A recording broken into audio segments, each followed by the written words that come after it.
Other than that, work hard, study hard. Let's start our exam. Question 1. Behaviors are selected based on environmental factors. A behavior that persists due to positive reinforcement that is socially mediated would be considered what type of behavior? So what assumption of science of behavior analysis are we thinking about here? Well, we're talking or thinking about selectionism. Selectionism are behaviors that are selected based on environmental factors. Okay, that is what selectionism is. When we talk about selectionism, we are usually referring to phylogenetic behaviors, ontogenic behaviors, and cultural behaviors. So what are each of those? Well, phylogenetic is natural selection, right? It's natural evolution of our species. Behaviors that will help us survive persist longer than ones that don't. All right, those are kind of genetic or hereditary. Ontogenic behaviors are due to the environment, right? Now they're all environmental, but when we think about ontogenic, we think about operant, okay? We think about things like reinforcement. We think about consequences, okay? And then cultural is passed from one person to another based on imitation or modeling, okay? So our 3 types of selectionism, right? We are looking at behaviors that persist due to positive reinforcement. Well, we just said what? We said phylogenetic is more hereditary, it's more genetic. Cultural is from person to person, more modeling. And then ontogenic is what we're looking for. This is our operant, okay, reinforcement, consequent-based behavior. Ontogenic is going to be our answer. Of course, it's not going to be respondent, right? Respondent is based on the stimulus response, not based on consequences. So again, selectionism. Selectionism behaviors are selected, okay? You keep a behavior or you get rid of a behavior based on how the environment responds to it, based on the environment you're raised in. 2, your client's parents require you to meet with the client's speech therapist once a month as part of a multidisciplinary approach to treatment. At the most recent meeting, the speech therapist suggested a punishment-based intervention targeting the client's ability to articulate clearly. How should you respond? As we know, as behavior analysts, we never try to use punishment as our first resort. Punishment should be our last resort. It should be the last thing we try. We're a reinforcement-based therapy, okay? However, you meet a speech therapist who says they want to use a punishment-based intervention. Now, what does our task list say? Remember, we're trying to simplify the exam. And to simplify the exam, okay, you need to understand the task list very well. Everything the exam is asking you is based on the task list, is based on our ethical code, all right? So we're answering questions very black and white based on our task list. And what does our task list emphasize? Our task list emphasizes collaboration. They want us as behavior analysts to collaborate with other professionals, okay? That means working as a team. In this case, you're collaborating with a speech therapist who wants to use a punishment-based intervention. What do you do as a behavior analyst? Do you A, politely explain that punishment should not be the first option and help design a different intervention? Now, this might be what we believe, okay, but we're collaborating. The speech therapist has just as much stake in that client as we do. If they're suggesting an intervention, we should not immediately shoot down that intervention, okay? We need to work together. So A isn't going to be necessarily the best way to react. B, refuse to participate in the speech therapist intervention. Well, now we're just doing a disservice to our client. There are still ways we can support the speech therapist, okay, using what we know without refusing to participate altogether. So B is out as well. C, accept the intervention, but explain to the parents after the meeting why they should not use the intervention that was suggested. This is the opposite of collaboration. Now we're going behind the back of our speech therapist teammate and bad talking them to the client and the stakeholders. We should not be doing that. Again, we're working as a team. So it leaves us with D, take data on the intervention and revisit the results next time you meet with the speech therapist. Absolutely. We can help, okay, using data-driven approaches. Maybe the intervention works, right? Maybe it works. If it works, it's a win for everybody because we're doing everything for the betterment of the client. So instead of just shooting it down or refusing to participate, we can be helpful. We can take data on that intervention, and then we can look at the results, right? We're data-based people. Everything we do, every decision we make is based on data. So if we take data on this intervention and it's working, that's great. If it's not, then we can revisit. We can show the data to the speech therapist, to the stakeholders, present our findings, and go from there. Okay. The test is going to stress to you collaboration. It's going to stress to you taking data on interventions. Okay. Understand the task list inside and out, right? That's how we're answering these questions. 3, Joey is assigned to work in a middle school near his house. When Joey asks the teacher how she evaluates progress, the teacher explains that she evaluates each intervention based on student progress and how the student changed due to the intervention. The teacher is adhering most closely to what? So again, a philosophical assumption question, right? What philosophical assumption are we looking at? What is the teacher doing? The teacher is evaluating interventions based on progress and how the student changed. So what she's really looking at is outcomes. Well, we just talked about selectionism, okay? Selectionism based on environmental factors. We're not talking about the individual's behaviors changing in a vacuum, more or less, okay? We're talking about how the teacher's evaluating her intervention. So we can eliminate selectionism. That leaves us with parsimony, pragmatism, and determinism. What is determinism? Determinism says the universe is lawful. Behavior happens for a reason, okay? So if someone was to tell you, well, the behavior occurred out of nowhere, that would not be using determinism. But we're not looking at determinism here, okay? We're looking at the teacher evaluating her interventions based on progress. So now parsimony and pragmatism. Parsimony is the simplest, most logical explanation, should be considered first. We're not debating logical explanation versus logical explanation. We are looking at outcomes, okay? So we're looking at pragmatism. We're analyzing outcomes and procedures based on results. What is the teacher doing? She is analyzing and evaluating each intervention based on results, student progress, and how the student changed due to the intervention. Our answer is going to be B. The assumption questions can get a little tricky and muddled because a lot of them have very similar characteristics, okay? You need to be very careful and read very carefully when you get a question about assumptions, okay? Think about who we're asking about here. What is she really doing? Okay, what is we really evaluating in this question, right? We're evaluating the teacher, okay, evaluating each intervention based on outcomes. And that is the definition of pragmatism. So just be careful with assumptions. Read these questions carefully. They're easy questions, okay? But you don't want to rush, right? And be in a hurry. You have plenty of time on the exam, I promise you. Plenty of time. Okay, 4. Your client often elopes from his mother while at the grocery store. You want to determine how often this behavior happens whenever the client is in a public space.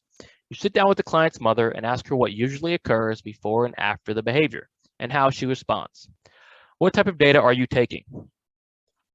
Okay, there's a good lesson to be learned from this question.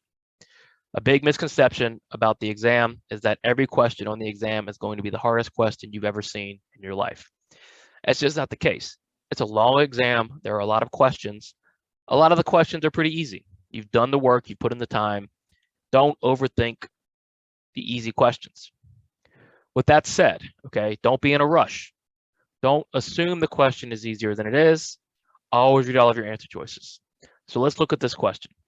You're sitting down with the client's mother and ask her what usually occurs before and after the behavior and how she responds. What does this sound like to you?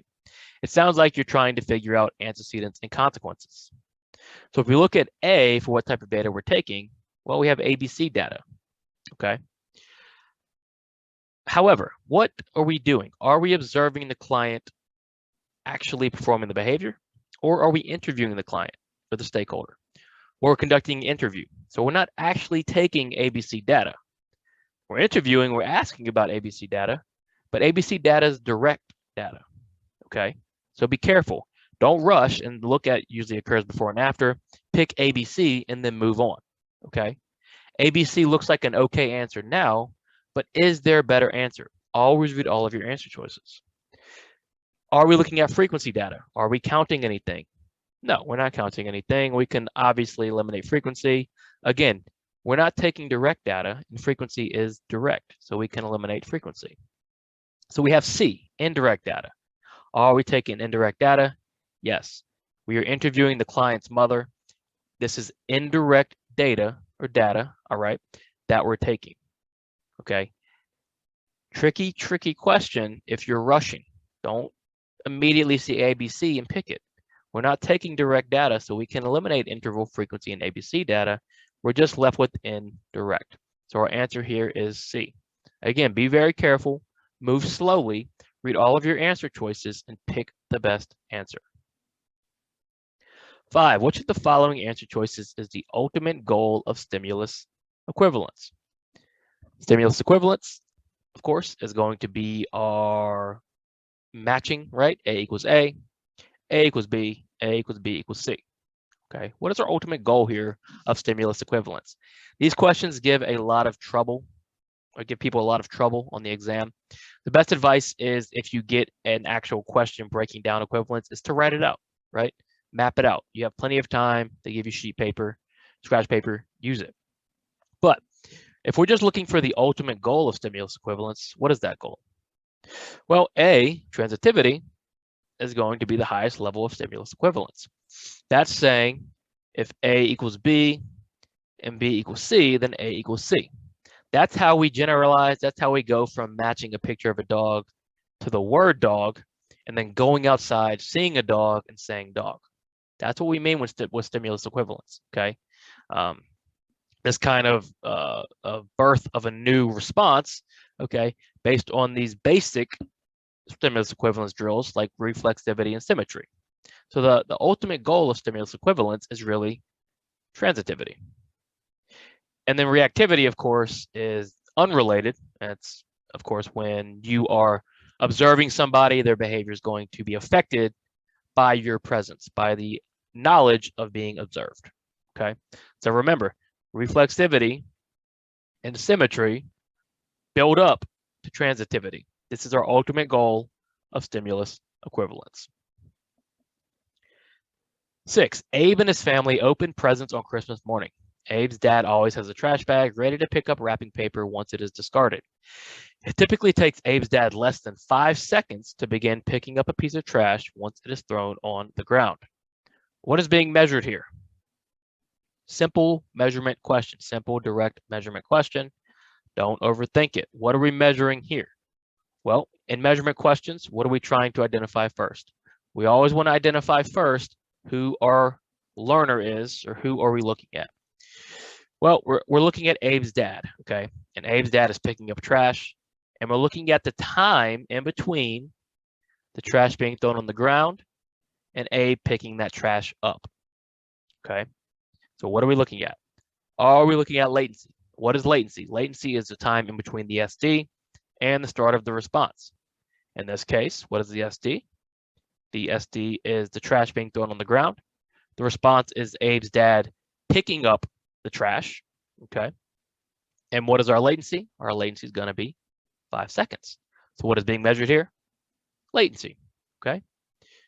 Pretty easy question. Let's read all of our answer choices. Why are the wrong answers wrong? Trust me, if you understand why the wrong answers are wrong, you're going to become so much better at the exam, okay? You're going to be quicker. You're going to understand the concepts better. You're just going to be a better test taker. So B, duration. Are we measuring how long it takes Abe's dad to pick up? No, we're measuring the time it takes him to react to a piece of trash being thrown on the ground. What about rate? Are we counting how many pieces of trash he picks up? Nope. So we can eliminate rate and frequency.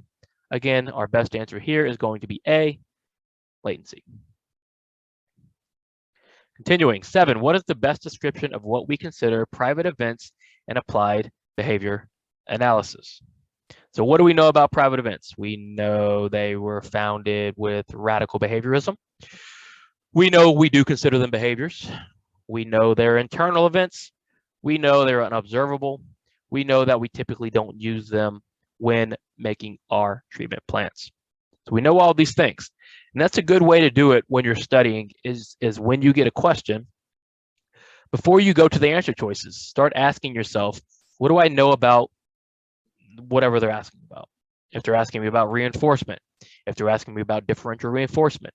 What do I know about these things? Okay. You're going to start predicting answers if you can do that. So we just went through our checklist of what we know about private events.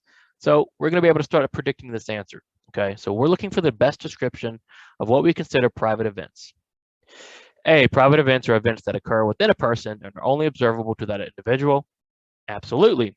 Private events are often included in behavior change plans. No, right? We can't observe them. Okay, we can't measure them. We're not going to include them in our behavior change plans. We can eliminate A. B, private events were first acknowledged through methodological behaviorism and expanded upon through radical behaviorism. Again, no, we first acknowledged them through what? Through radical behaviorism. Methodological behaviorism did not acknowledge private events as behavior. C, private events are covert events that include thoughts and are a product of radical behaviorism.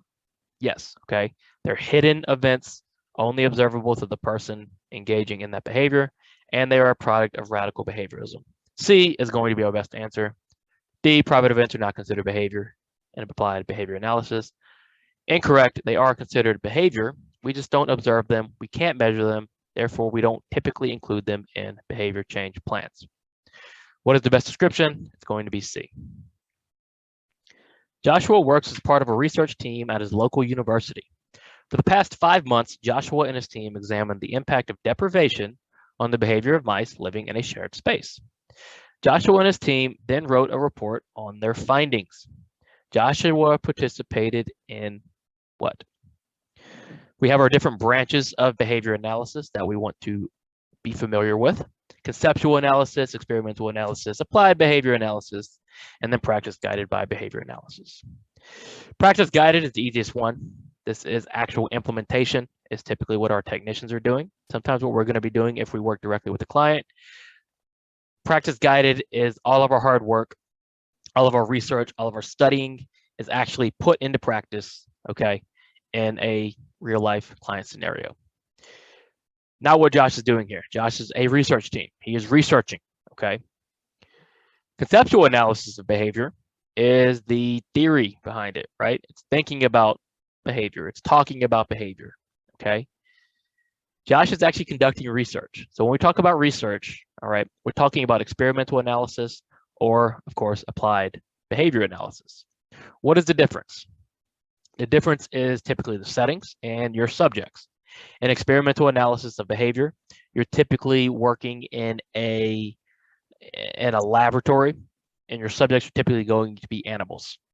Okay, very contained, very confined. Applied, you're working in the natural environment, targeting socially valid behaviors for research. What is Josh doing? Josh is looking at the impact of deprivation on behavior of mice and shared space. So he's in a lab looking at the behavior of mice. So Joshua is participating in the experimental analysis of behavior. Okay, pretty straightforward. The different branches aren't too difficult. Just remember, practice guided is implementation. It's kind of what technicians do. Conceptual analysis is thinking about it. It's the concepts, it's theory. Experimental is research in a lab with typically animals. Applied behavior is research in the natural environment with socially valid behaviors, typically with human subjects. 9, Braden is a low-functioning teenage boy with autism. Braden engages in self-stimulatory behavior throughout the day. His BCBA designed a behavior plan that rewards Braden when he does not engage in self-stimulatory behaviors for at least 5 minutes at a time. Braden's reward is a gummy bear that is kept in a sealed container. Sometimes when the RBT is not looking, Braden will take a gummy bear from the container. Braden taking the gummy bear is considered what? Okay, long question. Long questions always first identify what is the question asking and who are they asking about. They want to know about Braden, and they want to know about Braden's taking the gummy bear behavior. So Braden's reward is a gummy bear. When they're not looking, Braden will take a gummy bear. So is he earning that reinforcement? No. Is that reinforcement socially mediated? No. Okay, Braden is just taking it himself. So what are we looking at here? When you get reinforcement or take reinforcement that wasn't earned, what is that considered? Is that a bootleg reinforcement? Yes, bootleg reinforcement when you earn or get reinforcement, or you take reinforcement that you did not deserve or did not earn, that is considered bootleg. Braden is taking this gummy bear, okay? When the RBT is not looking, he didn't earn it, but he still got the reward, bootleg reinforcement. What about B, non-contingent reinforcement? Well, no, because Braden is taking it. Nobody's delivering it to him. He's just taking it for himself. Non-contingent reinforcement is socially mediated. DRO, are we running differential reinforcement here? Nope. Well, actually, we are running DRO, okay? So be careful. We are running DRO, right? His BCBA designed a behavior plan that rewards Braden when he does not engage in behaviors, okay? But remember what I said, right? We have to look at the question. We're not looking at the intervention, okay? We're looking at Braden taking the gummy bear, right? That's the part of the question we're looking at.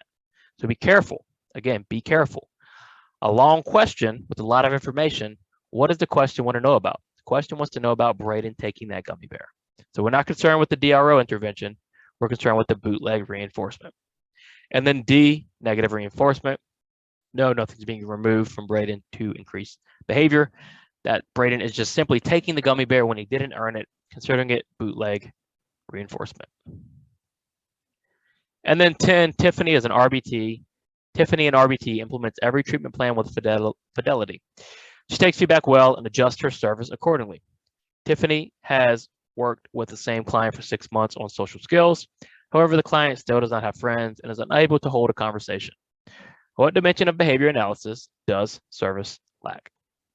All right, so it seems like this plan is what? Seems like the plan is ineffective, okay? The feedback as well, she's implementing it correctly. She's adjusting it correctly.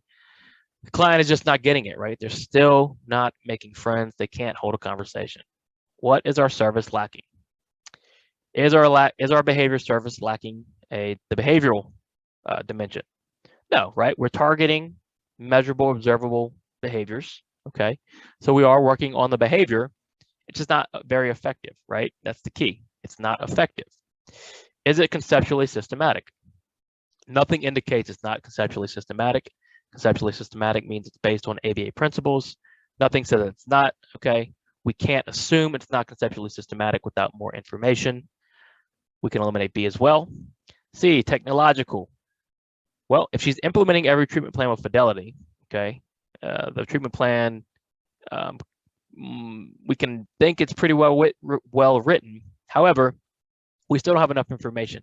Technological means somebody or anybody can read that treatment plan and implement it with fidelity. We're only looking at Tiffany here, so there's not enough evidence that it is technological. Therefore, we can't pick technological. You can only use the information they give you. Don't add information that's not given in the question, okay? Don't make assumptions about the question that without being given that information, okay? Only use what they give you. So what do we know? The only thing we know is that Tiffany does a good job, but the service is ineffective. So what dimension do we lack? Well, effective, okay? Don't overcomplicate it. Just like with our assumptions, okay, the dimensions are the same way. Fairly straightforward, fairly simple. You just want to be very careful, okay, when choosing your answers, right? Only use the information given, okay, and only answer what the question is asking. So our service is ineffective. What dimension do we lack? D, effective.